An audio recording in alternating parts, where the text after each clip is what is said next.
Kaya ako'y pumasok sa politika para, Brother Lito, pagpatay na ako, hindi naman tayo habang buhay eh. May batas na magpoprotekta sa mga motorista. Hindi na maaabuso. Pag mali ang huli sa'yo, nag-contest ka, panalo ka, babayaran ng danyo. At paparusahan ang pulis o ang enforcer. Walang ganun ngayon eh. Brother Matt, pag mali ang huli sa'yo, nag-contest ka, cancel lang ang huli. Tatawanan ka pa nung humuli.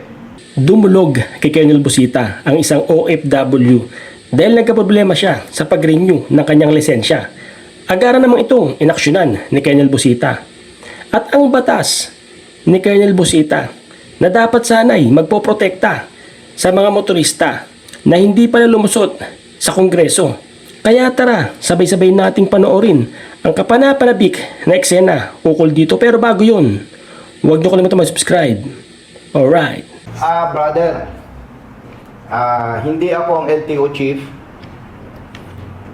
pero ako'y naniniwala na yung kalagayan mo ay masasagip ni ASEC Marcos Lacanilaw. Kasi napakalinaw, umalis ka sa Pilipinas, qualified driver, hindi lamang kotse, professional pa, at mas malaki pa sa kotse. At simula 2014, hanggang sa huling uwi mo dito na nagbakasyon ka lang ng maikling panahon, ay base sa mga dokumento mo, ikaw ay employed as driver, professional driver.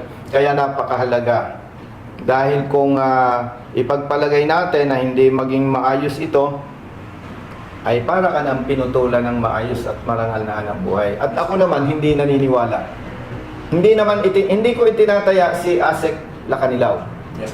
Yun ay personal ko lang opinion, assessment, kapatid. Kaya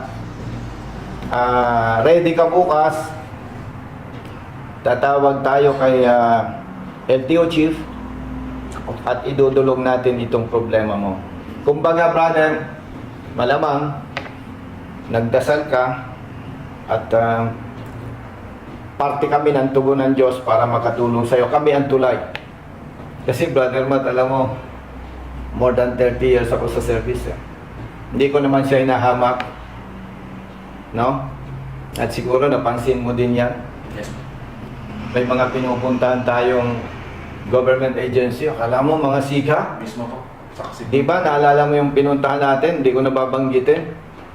Bawal daw ang video. Sabi ko, kailan pa ninyo nabili itong establishment na to? Yarap nyo sa akin na inyong chief. Pambira, pagbabawalan tayong mag-video. Mismo. Masama mag-video ka kung nasa private facilities.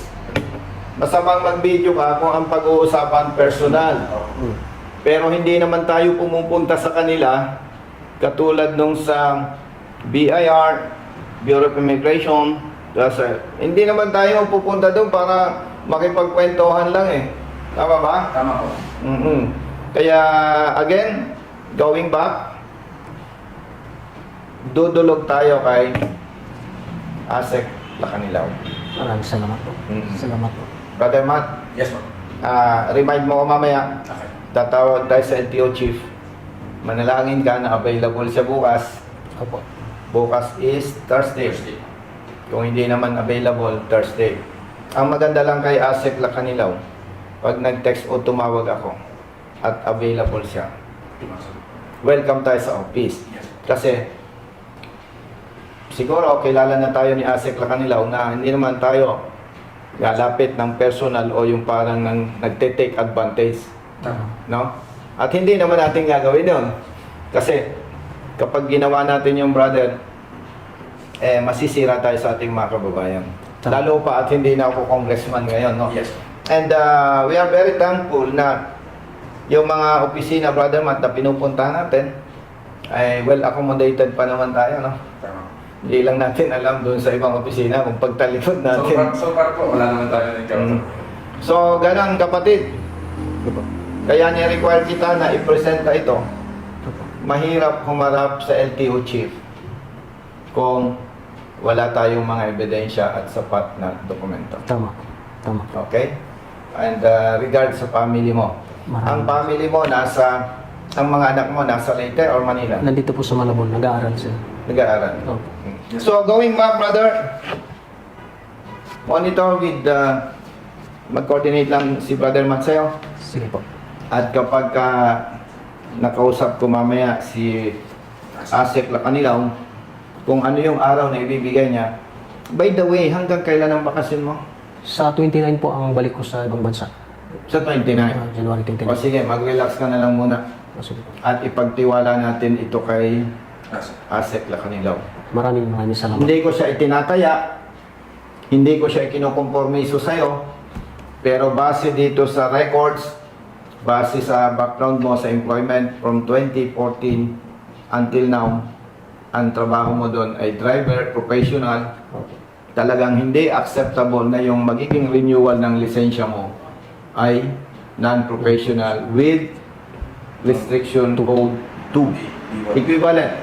Kasi iba na yung kanilang description niya. B1, B2. B1, B2, no? Parang, di ba merong B2, B1, ano? Yung palabas mo sa palabas na, no? May B1, tsaka B2. Mm. So, okay na sa'yo. Maraming Basta salamat. ito lang, may advice ko sa'yo, brother.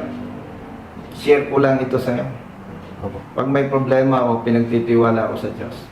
Opo. Napakabuti na Christian pa ako. Yes. Mm. Sabi ng iba, brother Matt, Yes, po. Colonel, nung hindi ka naupo bilang senador, parang hindi ka naman naapektuhan. Pinagtitiwala ko sa Diyos lahat ng ginagawa ko. At for your information, kaya ako pumasok sa politika. Na-realize ng pamilya ko, na-realize ng mga kasama ko, paano pala pagpatay na si Colonel Busita? Tapos na. Wala na.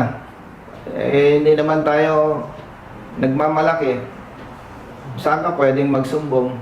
Sino ang tutulong sa'yo? Tama. Oh, ang daming pang-aabuso. Biruin mo, brother.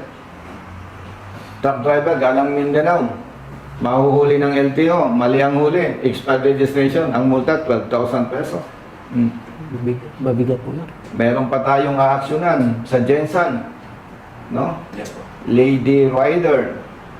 Nahuli. Modified time. 5,000 ang multa. Ako, Brother Matt, Brother Lito, wala akong pakialam kung magmulta ang motorista ng mga yan. Kung malaki ang multa, wala akong pakialam kung Mali. tama ang huli. Tama. Batas yan eh. Oh. So, kaya ako pumasok sa politika para, Brother Lito, pagpatay na ako, hindi naman tayo habang buhay eh. May batas na magpoprotekta sa mga motorista. Hindi na maaabuso. Pag mali ang huli sa'yo, nag-contest ka, panalo ka, babayaran ng danyo at paparusahan ang pulis o ang enforcer. Walang ganun ngayon eh. Brother Matt, pag mali ang huli sa'yo, nag-contest ka, cancel lang ang huli. Ano lang po yun? Tatawanan ka pa nung humuli. Alam mo ba't nila tinatawanan yung driver, yung rider na nag-contest? Kabalan. Ang multa, 1,000. 3 beses nagpabalik-balik, absent sa trabaho, galing pa sa malayo. Siguro ang danyos 5,000, ay 1,000 lang yung nilabanan niyang multa na maling huli. Kaya tinatawanan siya.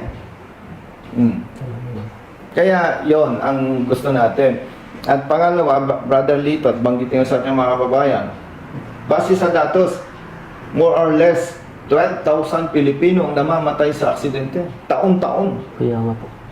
More or less 70% yan, Brother Matt, Yes, po. tatay. Mm. Ay ako bilang anak mahirap at lumaki sa bahay kubo, hindi ko naman kinakaya. Sa ordinaryong pamilya, pag namatay ang tatay, pasensya ha, miserable ang buhay ng pamilya. Tama. Ang mga anak, maswerte ang anak mo eh. Tatrabaho ka sa ibang bansa. Sa ordinaryong pamilya, pag namatay ang tatay una na, miserable ang buhay ng anak. Hindi siguradong kakain 3 beses ang araw. Hindi siguradong makapag-aral yan. Lalaki yan, tambay, kakalaman sikmura. Gusto rin mabuhay. Gagawa ng masama. Kaya nga. Ay ang pinag-usapan natin, Brother Matt, libo-libo. May statistics ako eh. Mm. So, isa sa plano natin, Brother Matt, kaya gusto natin makaupo sa mataas na posisyon para mapalakas natin ang advokasya na kung saan hindi man totally mawala, masakal at mapalit natin ang bilang ng mga namamatay sa vehicular accident. Ang nakakalungkot pa nga nito, Brother Mark, hindi naman ako may sabi. Galing din sa LTO, sa mga kaibigan natin. Galing din sa mga ibang accredited school ng LTO. Maraming sinususpende may mga sinuspended na ang LTO na accredited school. Ano yun? Tumatanggap ng non-appearance. Hindi mo na kailangan mag-seminar. Hindi mo na kailangan mag-test drive basta nagbayad ka. Alam mo, nakakabuisit yan, Brother Ma.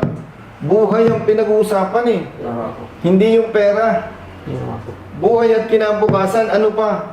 Pag hindi natin pinigilan na maraming namamatay ng Pilipino, partikular itong mga tatay, maraming bata, ang direksyon, masira ang buhay at kinabukasan.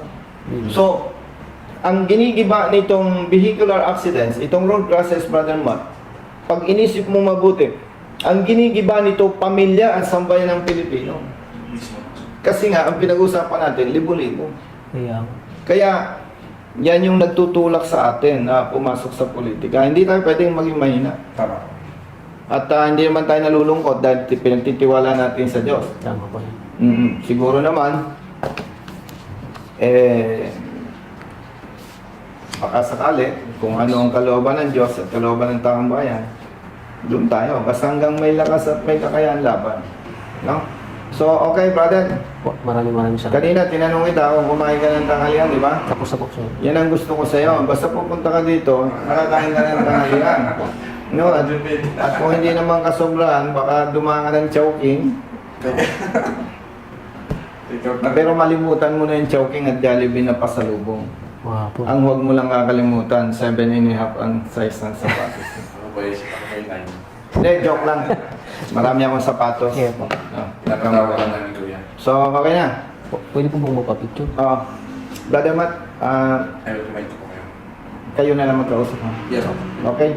Sige. Yun lamang po sa ating mga kababayan, walang sawa at paulit-ulit na pasasalamat sa lahat na sumusuporta at nagtitiwala sa ating advokasya. Maraming salamat po sa mga nagsusumbong sa amin at humihingi ng tulong sapagkat kahit anuman ang aming naisin at gustuhin, kung wala po kayo, mawawalang silbi ang ating advokasya. At siyempre, higit sa lahat, magpasalamat po tayo sa Panginoon nating Diyos at ginagamit tayo at binibigyan tayo ng lakas, ng katawan, katalinuhan at mga bagay-bagay na sumusuporta sa atin. Magkaisa po tayo. Mabuhay po tayo. God bless. Huwag ka nang mangamba, di ka nag-iisa. Basta nasa tama, may kakampi ka. Nandiyan si Colonel Busita.